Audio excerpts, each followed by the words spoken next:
حیاؤں کو جب اللہ پکڑتا ہے اگلی پچھلی برابر کر دیتا ہے۔ میرے بھائیوں، آج کا سارا معاشرہ وہ بے حیائی کی طرف سرک رہا ہے۔ اگر ہم نے توبہ نہ کی اور اسی طرح ہمارے گھروں میں کیبل چلتے رہے اور یہ ننگے ناچ چلتے رہے تو انتظار کرو قوم لوط کی کڑک کا اور ان کے پتھروں کا اور ان کے عذاب کی بارش کا۔ اگر توبہ نہ کی تو کوئی دنیا کی طاقت نہیں جو ہمیں اللہ پاک کے عذاب سے بچا سکے۔ اگر یہ موسیقی کی تانیں اسی طرح بکھرتی رہیں اور عورتیں اسی طرح اڑیاں ہو کے بازاروں کی زینت بنتی رہیں اور یہ نوجوان اسی طرح ناچتے تھرکتے رہے اور گانے پہ سر جھومتے رہے اور سود کی عمارتیں بلند و بالا بنتی گئیں اور حرام کی کمائیاں چلتی گئیں اور مظلوم کی ہائے ہائے بڑھتی گئی اور ظالم کا نشہ بڑھتا گیا، تو وہ دن دور نہیں ہے کہ جب ان پر بھی قوم آگ کے کوڑے برس نہ جائیں اور قوم لوط کی بجلیاں کڑک نہ جائیں اور ان کے پتھر برس نہ جائیں کہ ہمارا معاملہ جلدی میں آتا ہے، ہم پہلے پکڑے جاتے ہیں، ہم پہلے پکڑے جاتے ہیں۔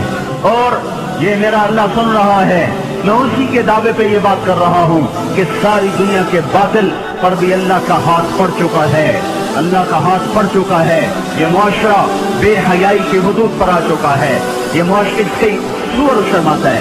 دنیا کا بے حیا ترین جانور بھی آج ان انسانوں سے شرما رہا ہے، شیطان بھی ان سے شرما رہا ہے۔ وہ بے حیائی کی حدود سے آگے جا چکے ہیں، وہ انسانیت کی چادر اتار چکے ہیں، وہ انسان نہیں ہیں، وہ جانور بھی نہیں ہیں، وہ جانوروں سے بھی بدتر ہیں، یہ زمین پر بوجھ ہیں۔ ایٹمی طاقت ہونا اللہ کو للکار نہیں سکتا، ایٹمی طاقت ہونا اللہ کو ڈرا نہیں سکتا، کائنات کے انسانوں کا خون کر دینا انہیں اللہ کے دربار میں کوئی کبھی نہیں بنا سکتا۔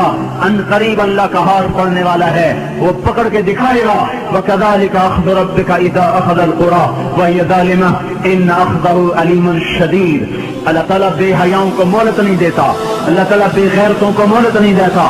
اللہ تعالیٰ ان کی رسی کھینچے گا، ان کی زمینیں ٹوٹیں گی، ان کی عمارتیں فلک بوس وہ سجدے میں گریں گی اور یہ نظام اللہ ملیا میٹ کرے گا۔ اور اس لیے آپ میرے گھر میں چھلکا پھینکو، پھر چھلکا پھینکو، پھر چھلکا پھینکو، پھر پتھر پھینکو، پھر ایک دن اٹھا کے گندگی پھینک دو تو میں بھی آپ سینے چڑھا لوں گا۔ کیا سمجھ رکھا ہے؟ میری شرافت سے ناجائز فائدہ اٹھاتے ہو، میں کب تک تیرا برداشت کروں؟ تو میرے گھر کو گندا کرتا ہے۔ یہ دھرتی اللہ کی ہے، یہ زمین اللہ نے بنائی تھی، اللہ نے بچھائی تھی، یہ آج بھی اللہ کی ہے، یہ کل بھی اللہ کی رہے گی۔ یہ فضائیں اللہ کی ہیں، آسمان اللہ کا ہے، چاند سورج اللہ کے ہیں۔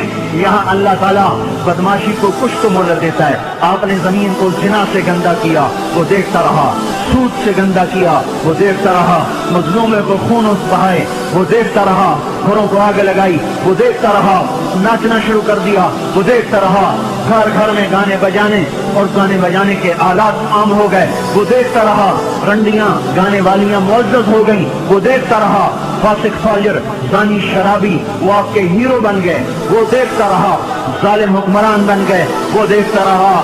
آخر ہی تو اس کو بھی جوش آنا ہے کہ تم ہوتے کون ہو میری زمین کو گندا کرنے والے، تم ہوتے کون ہو میری زمین کو کالا کرنے والے، تم ہوتے کون ہو میری فضاؤں کو رنڈیوں کے گانوں سے بھرنے والے۔